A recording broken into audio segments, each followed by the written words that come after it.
یکتمن ما خلق اللہ فی ارحامہن، اللہ نے عورت کو حکم دیا، مسلمان عورت کو، کہ اگر تمہیں طلاق ہو جائے تو تمہارے پیٹ میں اگر حمل ہے، اس حمل کو، اس پریگننسی کو تمہیں چھپانے کی اجازت بولے نہیں ہے، اگر تم اللہ اور آخرت پر ایمان رکھتی ہو۔ یہ بھی ہوتا ہے آج کل، کیونکہ اس معاملے میں مرد عورت کی زبان پر اعتماد کرتا ہے۔ اگر ایک مرد نے کسی عورت کو طلاق دی، عورت کو اگر حمل ہے وہ چھپا لے گی اور وہ بتائے گی مجھے مینسز آنا شروع ہو گئے، مرد یقین کر لے گا بھائی 3 مینسز گزر گئے، عدت ختم۔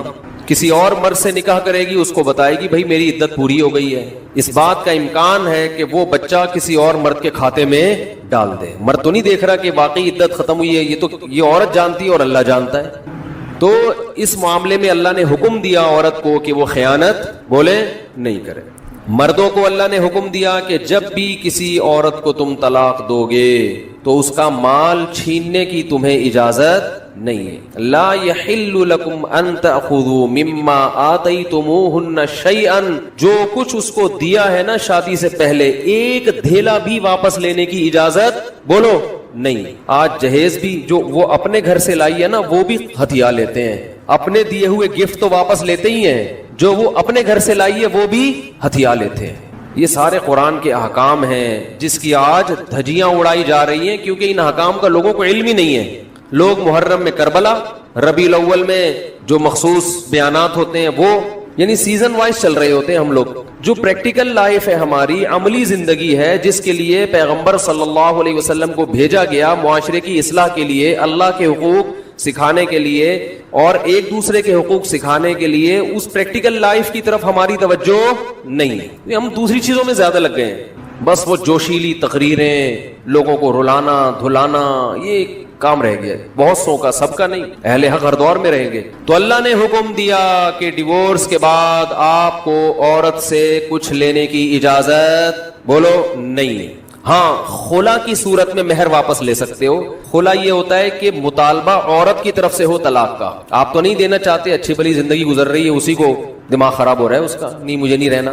تو پھر اس صورت میں مرد اگر ڈیورس دے تو وہ یہ شرط لگا سکتا ہے کہ میرا خرچہ واپس کرو، خام میں کیوں کرایا خرچہ۔ کچھ دن پہلے ایک واقعہ سامنے آیا، ایک آدمی کی شادی ہوئی، دلہن نے پہلی رات کو بولا کہ آپ مجھے پسند نہیں ہو، میں تو کہیں اور شادی کرنا چاہتی تھی، ابا نے آپ کے متھے باندھ دیا۔ حالانکہ 6 مہینے سے تیاریاں چل رہی ہیں، اب کیا گزرے گی اس آدمی کے اوپر۔ تو خیر اس نے تو اٹھا کے پٹخنا ٹھکائی لگانا شروع کر دی، کمبخت ایک میسج کر دیتی کہ میں راضی نہیں ہوں، میرا خرچہ کرا دیا، اب پہلی رات کو بول رہی ہے کہ نئی ٹھکائی لگانی چاہیے تھی، میں نہیں کہہ رہا لیکن اس نے لگائی ٹھکائی، غلط کیا اس نے۔ تو ایسے موقع پہ بھائی ٹھیک ہے اپنا راستہ لو، میرا خرچہ واپس۔ اب کون رکھے گا ایسی صورت میں؟ چاہتی کہیں اور تھی بھائی تو چاہتی تھی بھی اگر کہیں اور، تو اب بتانے کی کیا ضرورت ہے؟ ہر بات بتائی تھوڑی جاتی ہے، بولو بھائی دل میں بولو چاہتی تو تھی لیکن چلو ہو گئی، اب اسی کو چاہنا شروع کر دیں گے آہستہ آہستہ۔ گدھا بھی اگر آپ پال لینا تھوڑے دنوں میں اس سے بھی محبت ہو جاتی ہے، تو پورا 2 ہاتھ 2 پاؤں کا انسان ہے، تھوڑے دنوں میں اچھا لگنے لگے گا، یہ سوچ کے صبر کر لو۔ پوری رپورٹیں پیش کر رہی ہیں اس کو پوری رپورٹ۔ تو ظلم وہاں سے ہو، مطالبہ وہاں سے ہو، تو پھر آپ واپسی کا مہر کا واپس مطالبہ کر سکتے ہیں، بھائی جو مہر دیا واپس دو۔ یہ بھی اللہ نے ان آیتوں میں حکم بیان کیا۔ ایک حکم اللہ نے یہ بھی بیان کیا کہ اگر رخصتی سے پہلے طلاق ہو جائے تو پورا مہر نہیں دینا پڑتا بلکہ آدھا مہر دینا پڑتا ہے۔ 1 لاکھ روپے مہر رکھا گیا تھا، آپ ابھی رخصتی ہوئی نہیں، آپ نے ڈیورس دے دی، تو پورا مہر نہیں ہے بلکہ آدھا مہر ہے۔ اس میں اللہ نے ترغیب دی ہے کہ مرد پورا دے دے تو اچھا ہے، اور عورت کو ترغیب دی ہے کہ آدھا بھی معاف کر دو تو اچھا ہے۔ ترغیب دونوں کو دی جا رہی ہے، چھوڑو بھائی، لیکن حکم بیان کیا جا رہا ہے کہ مرد کو آدھا دینا پڑے گا اگر وہ مطالبہ کرے۔ اور اللہ نے اہم حکم یہ بھی بیان کیا کہ جب عورت کو طلاق دو تو جہاں وہ طلاق کے بعد نکاح کرنا چاہتی ہے اس کے نکاح میں رکاوٹ مت بنو، کباب میں ہڈی بننے کی کوشش مت کرو۔ یہ بھی زمانے جاہلیت میں ہوتا تھا اور آج بھی ہوتا ہے۔ فَلَا تَعْضُلُوهُنَّ أَن يَنكِحْنَ أَزْوَاجَهُنَّ، اگر تم نے چھوڑ دیا ہے اس کو، عرب اس کو غیرت کا مسئلہ بنا لیا کرتے تھے کہ ہم نے چھوڑا ہے تو اب ہم کہیں اور اس کی شادی نہیں کرنے دیں گے، ہمارا معاذ اللہ یوں کہتے تھے تھوکا ہوا مال، جیسے آج بھی لوگ کہتے ہیں ہم نہیں کہیں اس کو نکاح کرنے دیں گے۔ اس سے بھی قرآن نے کیا کیا؟ منع کیا، اور اس سے بھی منع کیا کہ اپنی مرضی سے زبردستی اس کا نکاح بھی مت کراؤ طلاق یافتہ کا۔